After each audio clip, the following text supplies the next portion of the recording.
saludo para todos ustedes. El día de hoy la actividad se enfoca en la construcción de escalas de medición en el marco del doctorado de Ciencias de la Educación de la Universidad de Cuauhtémoc. Quien les habla, Mario Andrés Espinosa Acosta. Bueno, los objetivos de esta disertación se establecen en o se pretenden, lo que pretenden es identificar los principales tipos de escalas de medición de actitudes a la hora de construir un instrumento de medición, así como conocer y desarrollar cada uno de los pasos del proceso para la construcción de estas técnicas de medición.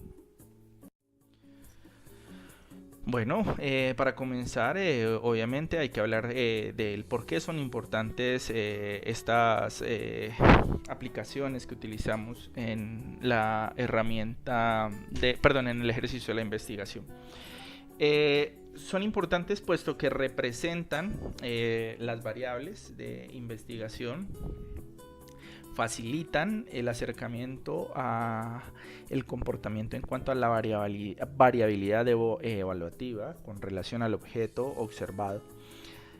Las respuestas son utilizadas como indicadores que nos permiten ver el comportamiento de las variables que intentamos explorar, y esto pues nos va a permitir generar un diagnóstico de lo que hemos evaluado a través de este mecanismo. ¿De dónde vienen entonces las escalas de medición?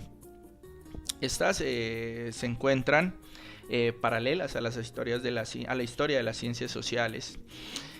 Su aparición está en el siglo XX en el marco de un contexto positivista, gracias al desarrollo de la psicofísica, que estableció un puente entre las disciplinas sociales y las naturales. ¿Qué es una escala de medición? Es una organización o representación de las creencias o percepciones sobre un objeto, así como la situación que predispone al sujeto para responder preferentemente en un determinado sentido, y pues que obviamente va a estar representado en un elemento que recoge todas estas impresiones.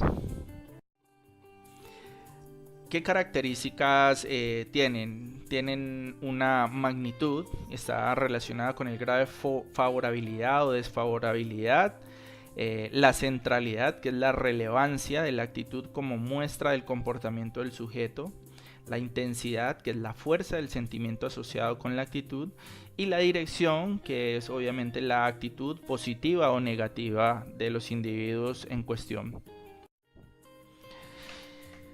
Los instrumentos de medición pues son cuestionarios, preguntas que se contestan en un documento, o pueden ser por vía telefónica o a través de la internet, o autoadministrados para que el participante diligencie esta información. Instrumentos de medición. Estos representan verdaderamente las variables de investigación, y su función básicamente es la recolección de datos cuantitativos, y se realiza mediante instrumentos que permiten o facilitan la medición de las respuestas a las que son sometidas las muestras de los objetos de investigación. Las características se relacionan con la validez, que es el grado en el que un instrumento mide la variabilidad que pretende medir, la confiabilidad, que es el grado en que estos instrumentos producen los resultados consistentes y coherentes, y la objetividad, que es el grado en el que los instrumentos son permeables a los sesgos y tendencias que el investigador administra, califica e interpreta en el marco de su ejercicio investigativo. Bueno, pues vamos a hablar de los tipos de instrumentos y por un lado vamos a encontrar los cuestionarios, que son elementos que se basan en preguntas que pueden ser cerradas o abiertas. Sus contextos pueden ser autoadministrados, entrevista personal, telefónica o vía internet. Y las escalas de medición, que para esta presentación vamos a tener en cuenta la técnica de Cornell, la técnica de Goodman, la escala de Likert y el diferencial semántico, que a continuación vamos a revisar. En cuanto a la técnica de Cornell, pues son los reactivos de carácter dicotómico. Las respuestas de los ítems que se hacen hacia términos que se categorizan en un sí o no, o en un favorable o no desfavorable. Estos ítems se someten a la caracterización de una muestra de sujetos. Se ordenan a los sujetos y los ítems según la puntuación total. Hay un ejercicio de ordenación que no es perfecta, lo que indica que puede existir un error de productividad. Y Goodman a estos errores les llama desviaciones auténticas de actitud. Es así como podemos decir que si se disminuyen las categorías de respuesta de los ítems a través de la fusión, disminuyen los errores. Con la fusión se considera una puntuación distinta. La técnica de Cornell nos presenta unas ventajas y desventajas. Dentro de las ventajas encontramos pues que está la unidimensionalidad de los enunciados, que representa la actitud. Esto permite ordenar y jerarquizar los ítems así como a los sujetos, mientras que las otras técnicas solo pueden ordenar a uno u otro. Dentro de sus desventajas, pues obviamente la jerarquización supone restricciones en las alternativas de respuesta y exige un desperdicio marginal de los discordantes. Proporciona información sobre la actitud individual de los miembros de un grupo, pero no dice nada sobre la actitud colectiva. No está claro que la unidimensionalidad sea real. Aquí ustedes pueden observar uno de los ejemplos de la técnica de Cornell.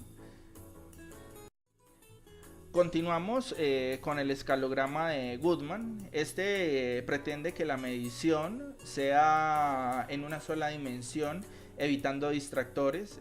Los participantes opinan seleccionando uno de los puntos o categorías de la escala. A cada categoría se le otorga un valor numérico y se fundamenta en afirmaciones o juicios respecto al concepto u objeto de actitud. La construcción de esta herramienta dice que pues, se prepara un conjunto de ítems con la actitud que se quiere medir. Se administra los ítems a los sujetos en cuestión y se realiza una asignación de puntos a los ítems y análisis de los ítems para hacer la formación de series escalonadas. Aquí ustedes pueden ver un ejemplo del escalograma de Goodman. Bueno, y a continuación vemos el escalamiento de Likert, que es un conjunto de ítems presentados en forma de afirmaciones o juicios, en donde el participante debe elegir uno de los 5 puntos o categorías a mencionar. A cada escala de valor se le asigna a cada escala, se le asigna un valor numérico. El escalamiento de Likert estudia dimensiones de actitud a partir de un conjunto de enunciados que se opera como reactivos para los sujetos. Los individuos pueden situarse en la variable de actitud desde el punto de vista favorable o desfavorable, y tales frases o juicios deben expresar solo una relación lógica. Además, se recomienda que no excedan las 20 palabras. Las variaciones de las respuestas dependerán de las diferencias de los individuos o de los sujetos expuestos a este tipo de herramientas. Para la construcción, pues se preparan los ítems iniciales, se administra estos ítems a una muestra de sujetos. En esto se hará una asignación de los puntajes de los ítems. Esta asignación se enfocará en los sujetos y a partir de ahí se realizará un análisis y selección de los ítems. En general, esta escala se construye generando un elevado número de afirmaciones que califican al objeto de actitud y se administran de una muestra piloto para obtener las puntuaciones. Las ventajas hablan de que permite la utilización de ítems que no están directamente relacionados con la actitud que se pretende medir, así como la construcción es un proceso que es sencillo. El número de ítems que se necesita suele ser menor que los de la de Turton y su fiabilidad es elevada. Las desventajas están en relación con la magnitud comparativa, no expresa en cuanto es más favorable un sujeto en la actitud respecto de otro, y la puntuación de un sujeto puede tener significados confusos. Aquí pues ustedes pueden encontrar un ejemplo de imagen de la escala de Likert. Tenemos el diferencial semántico. Esta es la escala de Osgood, que es un instrumento de evaluación psicológica, el cual consiste en una serie de adjetivos extremos que califican el objeto de actitud ante los cuales se solicita la reacción del participante. El participante debe calificar al objeto de actitud a partir de un conjunto de adjetivos bipolares. Entre cada par de estos se presentan varias opciones y la persona selecciona aquella que en mayor medida refiere su actitud. Estos, pues obviamente se le pide a los sujetos que evalúen a un objeto actitudinal en una serie de escalas bipolares semánticas. Es un método objetivo y de observación y medición del significado psicológico de los conceptos. Las maneras de aplicar puede ser autoadministrado mediante entrevistas y siempre se recomienda la elaboración de una prueba piloto para testear la calidad del documento antes de ser implementado de manera formal o completa. Aquí ustedes pueden observar un ejemplo del método del sistema diferencial semántico. Y por último, pues las referencias que han acompañado el desarrollo de esta presentación. Por su atención, muchas gracias.